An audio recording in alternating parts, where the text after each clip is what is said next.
I want to talk to you today about the heavyweight division.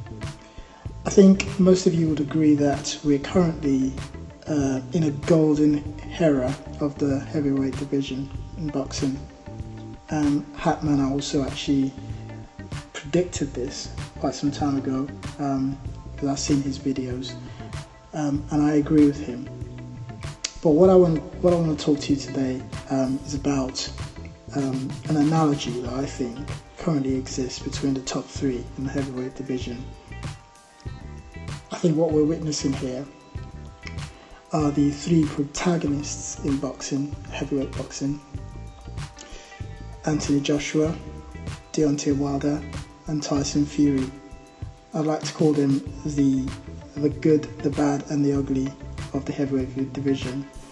And if you haven't worked out who fits into which character, then I'll make it plain for you.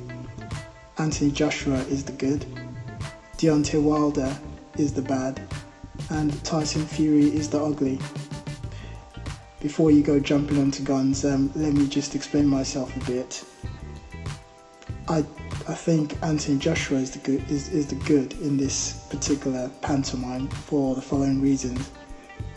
He's clean cut, he's got the physique, he's a poster boy for boxing, and he's perceived as a good person in the media and by the general public. You may say the casual fans, but yes, the general public. Deontay Wilder, on the other hand, why do I think he's the bad in this pantomime? Well, he is because he has a bad boy image about him. He calls himself the baddest man on the planet, which again goes towards that bad boy image, that bad man image. He talks a lot about wanting a body on his record. We've all heard that. Again, something which a good person wouldn't want. Certainly comes across as being bad. And basically also he's very politically incorrect. He crosses that very fine line about racism, always crying wolf about being a minority and being exploited and all sorts of things, which is total nonsense really. But anyway, I digress. Tyson Fury, well, the reason why I think Tyson Fury falls into the category of the ugly is more about his boxing rather than his looks.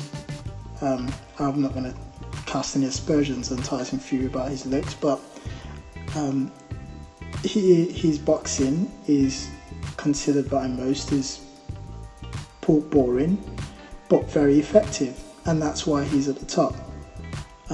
But that is the general reason why I describe them in that way.